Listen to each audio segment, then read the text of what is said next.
We're here, and we're not just concerned with leadership development, but we're concerned with the leadership and developing a distinctly Christian leadership development and being Christian leaders in the way that we serve God in our churches and in the city, in our homes, and wherever He places us. And John and myself and others too have identified three key areas that make up leadership that is distinctly Christian. So on the slide you can see, number one, we want to develop a heart of deep character. Number two, eyes with biblical vision. And then number three, hands skilled for ministry. And so last session in October, we worked on number one. We focused on developing a heart of deep character. And that's the purpose of the devotional Seeking God's Face. And today, we're going to focus on that second area, eyes with biblical vision. And then next month, we'll move into hands skilled for ministry. And we want to work on these three areas simultaneously. And so we'll go on a 3-month rotation so that we develop as Christian leaders who are balanced in our leadership as much as possible. And when it comes to developing eyes of biblical vision, we're using this text, which I hope you all brought. Does everybody have a copy of the Gospel in Life? Does anybody not have a copy? One person? 1, 2, 3. 3 people? I'll go get some. Okay, thanks. So we've got plenty of extra copies. So while John's getting those copies, I'll just tell you a little story. This book is written by Dr. Tim Keller, and many of you have probably heard that name before, and maybe you've read some of his books.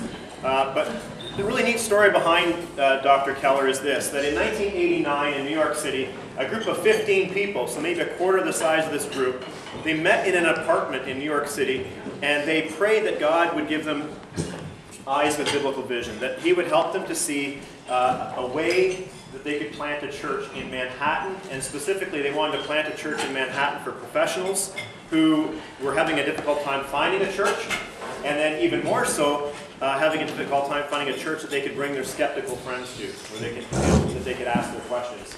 And so Dr. Keller at that time was teaching at Westminster Seminary, and he was part of a denominational team that was supposed to kind of oversee this and give insight into this church plant.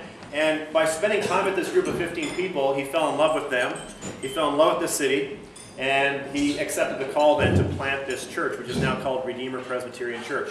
And here we are 23 years later, and it's a church in Manhattan, and they have 5 Sunday services. You can imagine land would be very, very expensive there, so they got to reuse their space many times. 3,000 people attend that church at the 5 services. And not only that, they've planted 3 daughter churches in 2011, and they have a goal of planting 6 to 9 more churches in the next 10 years. And so, out of his experiences and out of his heart for the city of Manhattan, New York City, Dr. Keller wrote this book, which is more a course than it is a book in many ways. And it's going to help us, and the purpose of it is to help us to have eyes, to develop eyes of biblical vision for the city of Cambridge, for people at Maranatha and for people at River City as well. And so if you turn with me to page 8 in this book, you'll see session 1, the city, the world that is, page 8. And we're going to go through these questions that are on pages 8 and 9 in round table discussions. So at your table, and what I'd like, what John and I would like is for, at each table, you'll see some pieces of paper in the middle. If one of you would volunteer to be a scribe and record the profound insights of the people at your table, then we'll collect those sheets afterwards, and John and I will commit to collating them and getting the results out to you, either electronically or bringing them to our next session, so that we can all benefit, not just from the profound insights at your table, but from this room. And there's a lot of wisdom in this room, I believe. Also, before we even get into the questions, you'll see there that there's instruction that each table begin with prayer.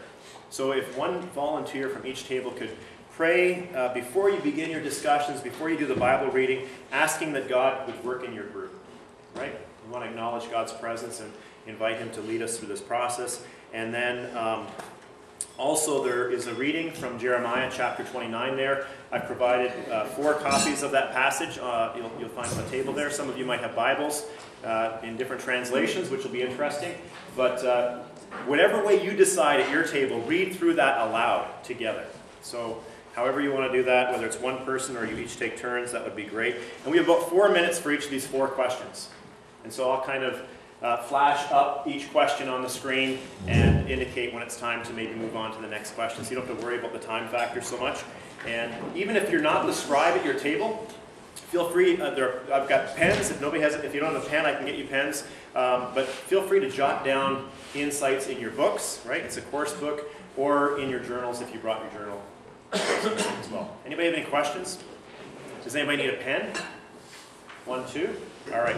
So I'll get you some pens. But why don't you go and begin? Designate a scribe, get a volunteer to pray, and launch in. Build houses and settle down, and gardens and eat grapes. Marry and have sons and daughters. Find wives for your sons and give your daughters to marry, so that they too build houses and settle down, and gardens. Increase in number there, and marry and have sons and daughters. Also seek peace and prosperity in the city, so that they secure you and death. Pray to the Lord, because it prosperous, you will prosper in the city. Yes, this is the Lord Almighty, God of Israel says, do not let the prophets and diviners on the Messiah deceive you. Do not listen to the dreams, because such they are not. They are prophets.